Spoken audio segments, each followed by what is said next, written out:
In the village of Vethra, nestled beneath the towering Titan's spine, destiny was a sacred thing. Every child on their 16th birthday would climb the great mountain to meet the Elder of Fates, a wise and ancient seer who would look into their soul and reveal their true purpose in life. Those who climbed returned completely changed, fulfilled and certain about their purpose. The baker knew he was meant to bake. The blacksmith burned with pride at his craft. Even the village storyteller, who once was the shyest kid, descended with a voice that could command storms. But then there was Kael. Kael wasn't just rebellious, he was multi-talented. At 15, he was already amazing at many things. He could hammer metal all day, making strong tools like a blacksmith. He could shape clay into perfect pots like a potter. He could cut wood just right, building things like a carpenter. In fights, he was quick and brave, like a trained soldier. When friends argued, he explained things fairly, like a wise judge. He even cooked tasty meals, like a skilled cook. People said he was born with many gifts, as if many masters lived inside him. That arose pride in him. Why should a multi-talented person like me climb? I can survive on my own, he thought to himself. On his 16th dawn, as his peers began their ascent, Kael turned his back on the mountain. Kael believed he can create his own purpose with his talents, hence setting off to forge his own path. The villagers gasped. The elder's acolytes warned him, without the elder's guidance, you will never find true fulfillment. You will be lost. But Kael refused to climb that mountain. At first, the world seemed to bend to his will, until otherwise. He hammered metal all day, forging blades sharper than the village blacksmiths. But by sunset, the steel would crack like brittle ice. He shaped clay into perfect pots, smooth as river stones.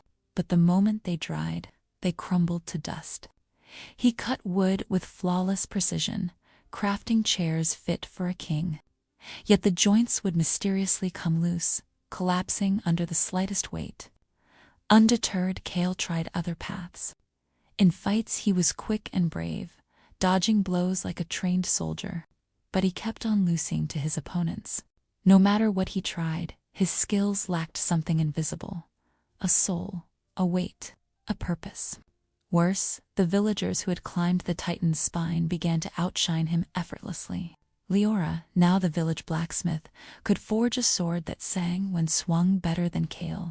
Bryn, the potter, made cups that kept drinks warm for days better than Kael ever did. Kael's confidence withered. Why could he do everything, but master nothing?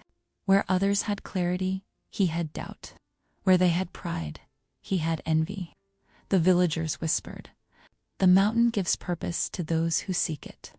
But the lazy and the proud, they walk forever in their own shadows.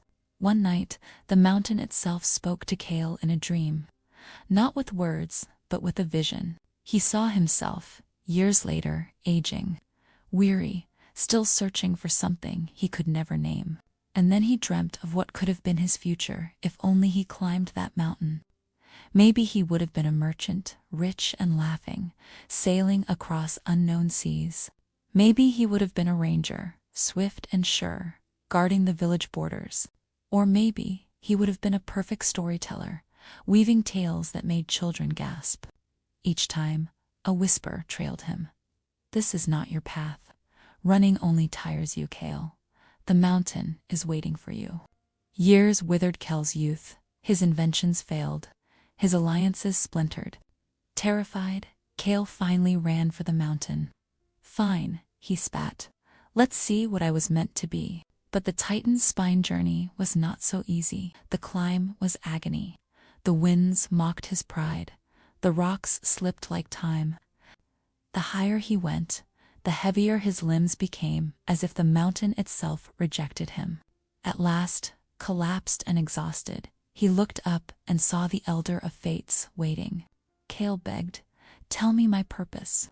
I'll do anything. The Elder of Fates gazed at Kael with knowing eyes. Your gift was never meant for mastery of one craft, but for understanding them all.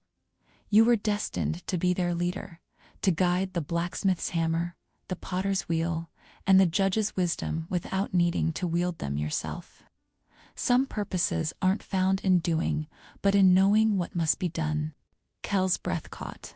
All those years of frustration, of nearly grasping greatness but never holding it, made sense. He thought to himself. Kael descended the Titan's spine with fire in his bones.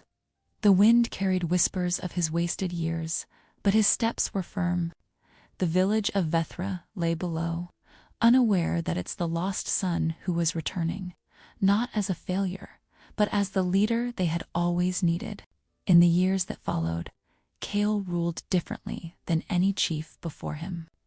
He didn't forge, but he knew when the blacksmith's steel needed slower cooling.